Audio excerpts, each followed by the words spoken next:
तर खरात प्रकरणामध्ये आता नाशिकचे काही डॉक्टर देखील यंत्रणांच्या रडारवर आलेत। महिलांवर लैंगिक अत्याचार केल्यानंतर खरात याच डॉक्टरांची मदत घेत असल्याचा संशय आहे।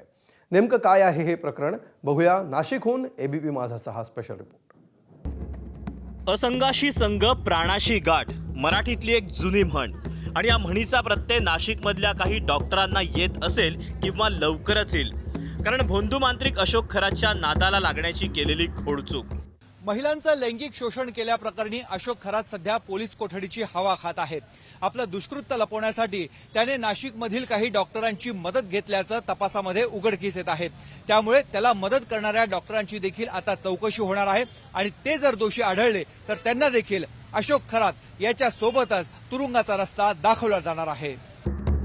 लैंगिक अत्याचारानंतर महिलांना गर्भधारणा होऊ नये म्हणून अशोक खरातनं डॉक्टरांची मदत घेतल्याचा संशय आहे।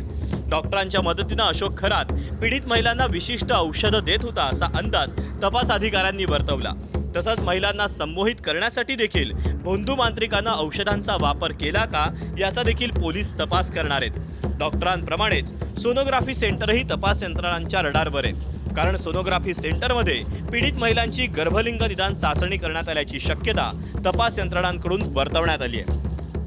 फक्त डॉक्टर आणि सोनोग्राफी सेंटर नाही तर नाशिकमधले काही मेडिकल स्टोअर देखील यांच्यावर पोलीस हे कारवाईचा बडगा उचलणार आहेत, कारण मेडिकल स्टोअरमधून हा भोंदू अशोक खरात काही गुंगी आणणारे औषधं आणि वेदनाशमक गोळ्या यासोबत काही इतर औषधं देखील खरेदी करायचा। या अवैध कामांसाठी विकृत कॅप्टन कोणकोणत्या औषध विक्रेत्यांना हाताशी धरत होता याचा छडा लावण्याचं आव्हान या तपास यंत्रणेसमोर उभं ठाकलंय। अशोक खरातची पत्नी कल्पना खरातच्या अटकेसाठी 2 पथकं नाशिक आणि पुण्याच्या दिशेनं रवाना झाली। कल्पना खरात विरोधात शिर्डीमध्ये फसवणुकीचा गुन्हा दाखल झाला। आपल्याला कधीही अटक होऊ शकते याची कुणकुण लागल्यानंतर ती फरार झाल्याचं समजतंय।